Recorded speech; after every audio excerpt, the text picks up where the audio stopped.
Good evening. I will answer two questions today. And welcome to the channel, which is about past lives and reincarnation. Two questions, right? Thank you for the comments, by the way.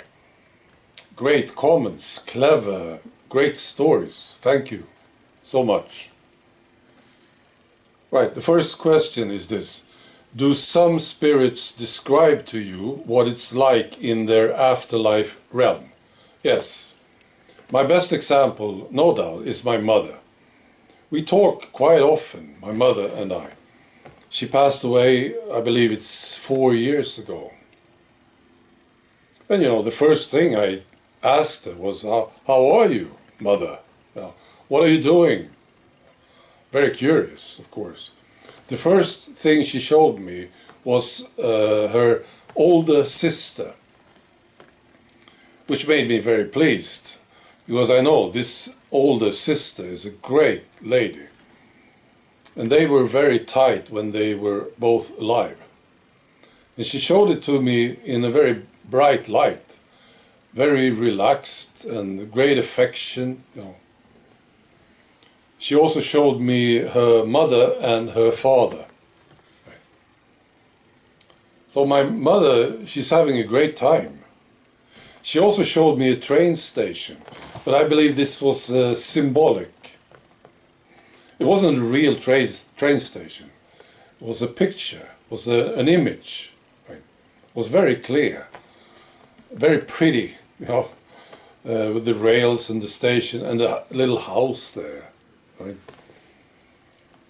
And she wanted to tell me that she was waiting, of course. That's what I understood.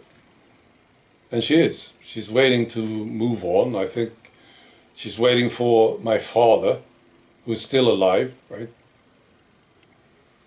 No, I believe this. I'm quite sure about this now. Spirits who got kids in their last life, they stick around longer to check on their kids and grandchildren. This is what my mother is doing. She's very busy with this. Well, if you can be busy as a spirit, but it looks like she's busy. Right. Next question. I have to say this, a spirit can create whatever they want. But it's images, it's creations, of course. So if they want to live in a mansion, they can actually create this, I suppose, with the garden and the lake and everything, right? But you will not be able to see or find this mansion.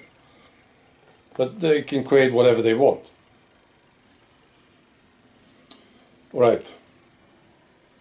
Now, next question. How do the souls become demons and why? Right. Now, I have talked to some people who claimed that they were demons. I think there were 3 of them, actually. So this is how it works. Something is approaching me, and I check it out, and then the guy will say this.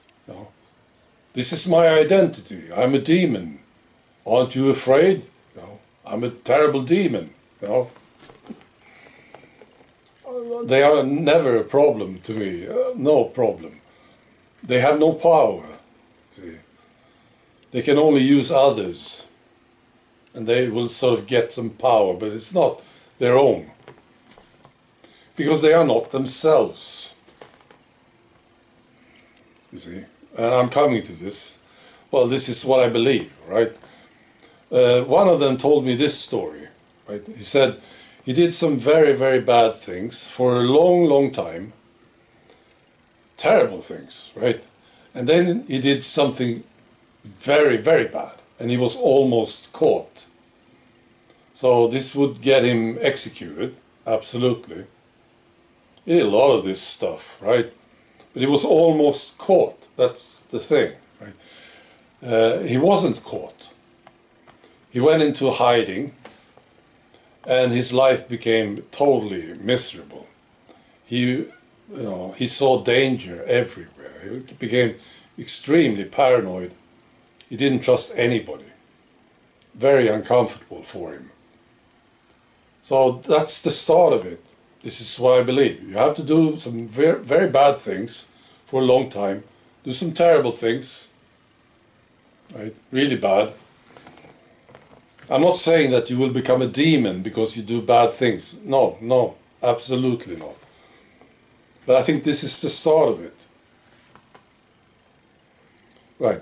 And then there's the other one that I talked to. And this is where I got my understanding.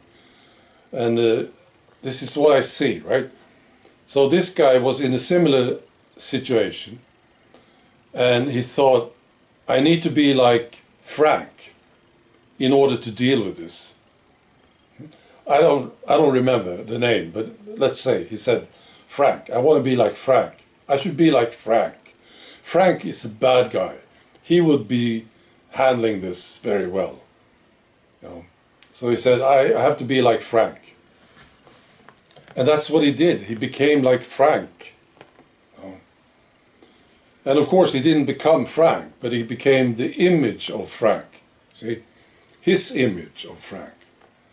And his image of Frank was this terrible guy with no emotions whatsoever, really tough guy, you know, and you know, just killing people, dealing with things, with violence, a bit like Scarface, you know, the movie, that kind of thing, just terrible.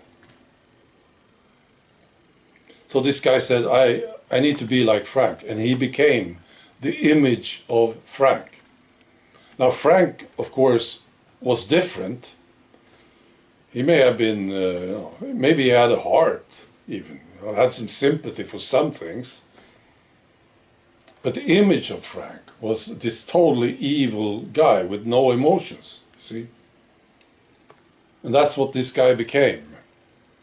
So he sort of left himself, became this image. A totally evil, no emotions guy. I think this is what's happening.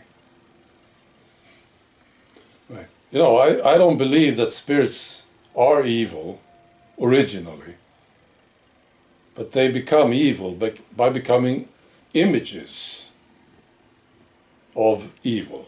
You see? That's what I believe. Somebody in the comment section talked about Bill Gates. Right. And about him, maybe he did this earlier, right? He's been doing this, he's been evil for a long time. And I'm sure about this. I mean, just look at the guy. He knows exactly how to be evil, doesn't he? He's like a professional. It's like a natural, you know. All right. Be good.